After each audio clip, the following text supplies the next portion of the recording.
That's good. My name is Britta Huff. I work for the Ohio Department of Developmental Disabilities. I am a community employment and community life engagement project manager. I cover Northeast Ohio, so I cover 20 counties in this area of the state. So some of you may have seen me around and have heard me speak. So hopefully this isn't too repetitive if you have. But really my role is supporting the Ohio Department of Developmental Disabilities and all the stakeholders that are involved. So local county boards, private providers, individuals, families, anything that you can think of in the region, anyone that may be involved in our system to help ensure that individuals have access to and opportunity to explore employment and live meaningful lives. Talk a little bit just about the Employment First initiative in Ohio. So Ohio is an Employment First state, which means that our governor signed a executive order in March of 2012, which really called out that community employment is the first and preferred option for all people with developmental disabilities. Employment First does not mean employment only. It doesn't mean that everybody must work or has to work. It really is a philosophy, a way of thinking, a way of believing, and it's really about providing opportunity. So ensuring that everyone has opportunity to explore employment based on their interests and their strengths and their skills, and not again that it's employment only, but that they have that opportunity. It's the priority service and preferred outcome for working age adults in Ohio, and that all people are presumed capable of community employment. So really focusing on the skills and what people can do. Ohio's priorities are focused on community membership, community employment, and person-centered planning. So we're going to dig into those a little bit more here. With the executive order, we joined a Employment First task force was formed. So this is representatives from all state agencies that come together monthly and plan for how to align our services and align our policies and procedures to support the implementation of Employment First and really live that executive order.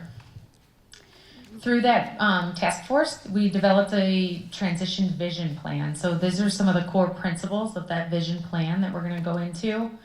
Community employment is the expectation for all youth.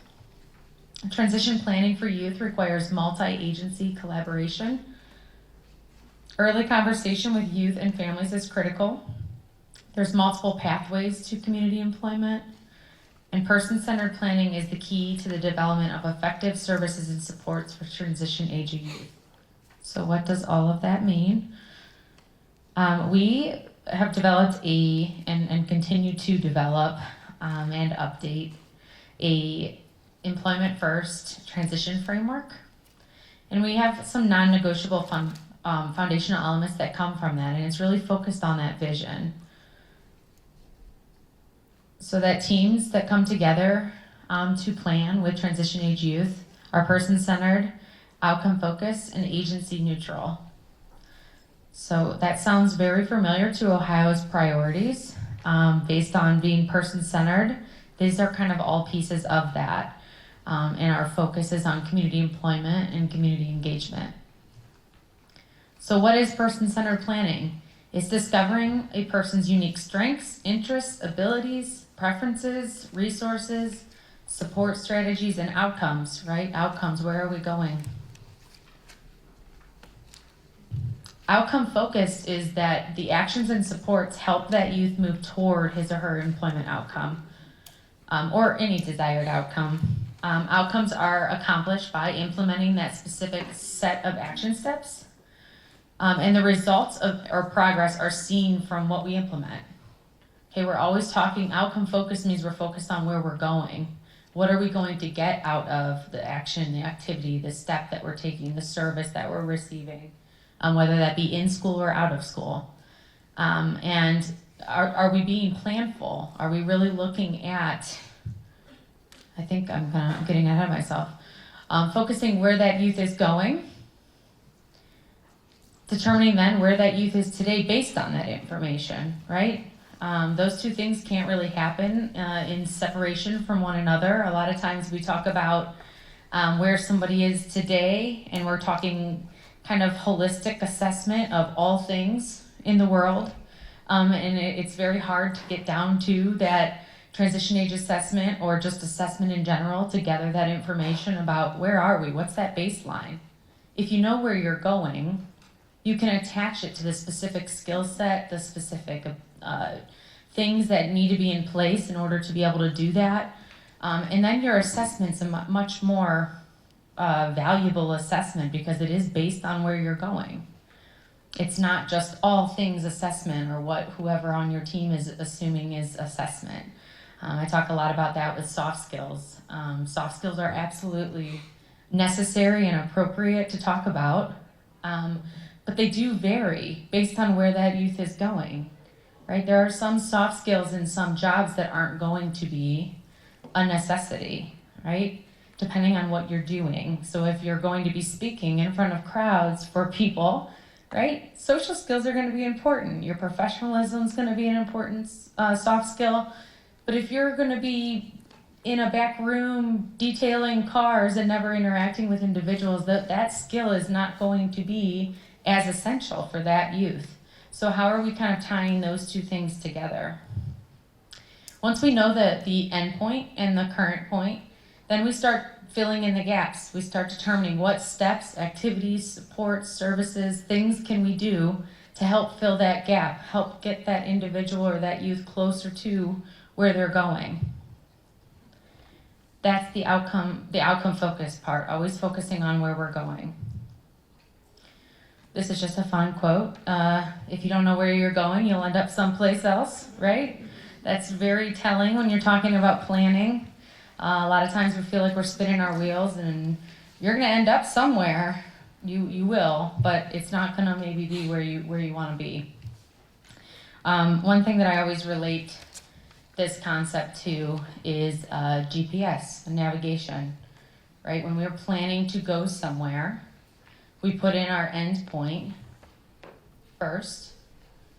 Then GPS has to find where we are currently in order to tell us which steps to take so that we get to our destination, right? I travel to Columbus quite frequently, so if you're around from this area, you know you take one highway to get there. So in that scenario, if I just hopped on 71, headed south, I might get to Columbus, right? If I were going to Cincinnati, or trying to go to Cincinnati, and I just hopped on 71 and hoped to get there, I might still get there, right? Or maybe not. I might end up just anywhere. So really being planful about those steps and those things that we're doing when youth are in school, as well as out of school, to really help move towards that outcome. Agency neutral, this piece of the framework is really focusing on multi-agency support. So this is really prevalent in transition age youth because there's lots of people usually at the table, lots of agencies, and lots of people that could and should be involved. So when we do come together as multiple agencies, how are we collaborating in a manner where everyone sees the value for that youth and the planning, and no single agency's policies or procedures are considered the priority of that team?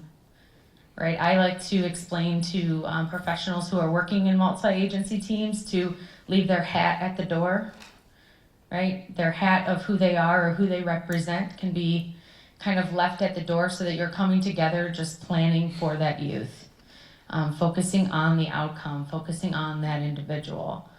And while you're bringing all your professional information and resources that you have, that's not why you're there. That's not the priority of the planning. Coordination of employment services and supports from various systems and resources. So all teams understand the outcome, where they all understand clearly where we're heading. They have high expectations for successful actions, work together to provide support, are responsive to changing needs and desires, and aware of the timeframes for completing actions. Again, we're outcome focused, so we're talking about progress, we're talking about action, we're talking about coming back together to say, how are things going? Where did we go with this? Where did we gather more information about what we were trying to obtain? Did we get a step closer? Are we ready to kind of reevaluate? Do we need to reevaluate? Do we need to take a different direction because this youth is leading us down a path that we should take?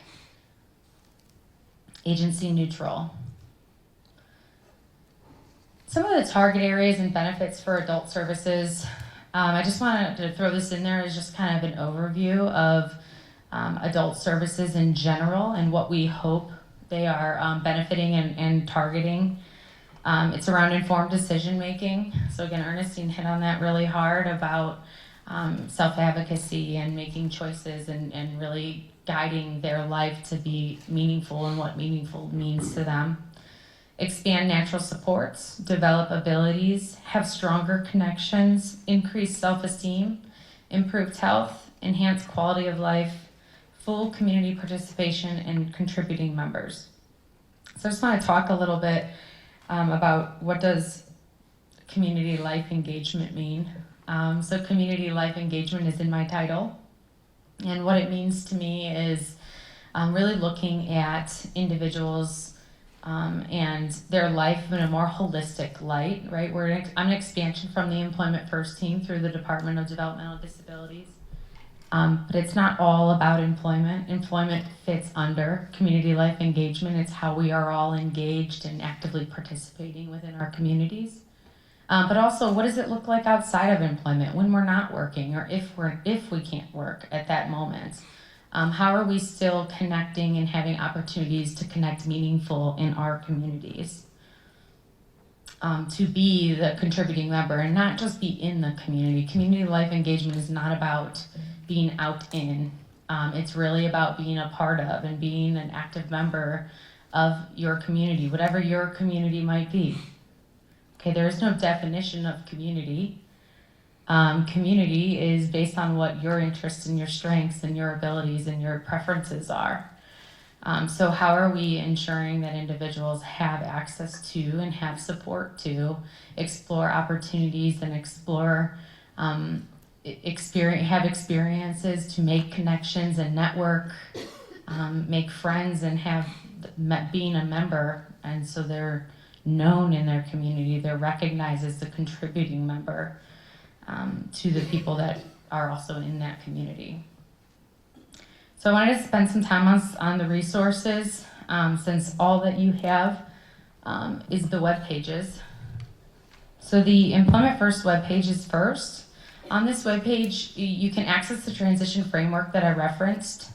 It really has a lot of resources around transition planning. So when you first go to the page, there's a button in the left-hand side that says transition planning. That's where you can access those resources. Also on the Employment First website, you can get direct access to the link below, which is the Job Seekers Guide. This is a guide that is, it includes tools as well as modules, like online learning modules, for youth and families to access or to utilize the tools within teams or within the services and supports that you may be receiving, to really start understanding and exploring employment and what employment could mean to you. Also, there's the Ohio Disability Benefits 101. This is a online resource that was developed exclusively for Ohio, and this is really around all benefits for Ohioans. Lots of tools and resources around benefits. There's calculators on there, there's articles, there's information, there's contacts, a wealth of information on there to better understand and to better understand how benefits and employment go together and work together, but also answer any questions that you might have or where to go to answer those questions. The Ohio Department of Developmental Disabilities, on that webpage, there is a supporting families page. They have live family talks that you can access. I believe they stream them on Facebook now. So you can access those Through that webpage, you can see the schedule and what topics are coming up. There's also a wealth of different resources, and you can get information on the family community of practice in Ohio. Charting the Life course, you can access information on and access tools around Charting the Life course. Who's heard of Charting the Life course? Okay, quite a bit of people. I think Amy could help you out with that a little bit. Charting the Life course has great tools around really visioning your future and your child's future, and really start to plan towards a meaningful life. Ohio Means Jobs. Ohio Means Jobs is it's an online resource. There's also local community resources for Ohio Means Jobs. So I know specific to Cuyahoga County, there's a youth resource center. So Ohio Means Jobs does have a resource center that's, I believe, downtown, unless it's moved recently. That is a resource for youth specific, so up to age 24. But they also, within that resource center, serve adults. So through the webpage, you can access all kinds of things. You can do, there's a K through 12 portal, so really it could be accessed by any age to start exploring employment specific to Ohio. So it really digs into the industries that are in Ohio, that are available in Ohio, that really lets you do some exploration of what careers and jobs are available or might be available. You can do an interest inventory, which is pretty cool. You just put in, answer about 80 questions. Do you like to help your neighbor wash their car? Do you like to walk your dog? Do you, all kinds of things. And it kind of orders different jobs or different careers based on your interests. And you can do some really deep exploring, watch some videos, check out all kinds of things, but it really tells you entry-level jobs all the way to needing a PhD. Types of line of work based on your interests. You can save all of those things. You can upload your resume. You can practice interviewing with a video conference. It's a really all-encompassing employment web page. So hopefully you check that out too. Ohio Self-Determination Association. This web page, you can access a lot of information around self-advocacy. There is Project STIR training, if you've heard of it. It is coming up, I believe, at the end of this month or early October. So I think you still can register. It's for youth and adults to attend. And it's about self-advocacy training, so you can get that information on that web page. All right, I think I left enough time for Julie. Hopefully, if you have any questions, reach out. My contact information is on the PowerPoint, and I will stick around for our panel in a little bit. Thank you.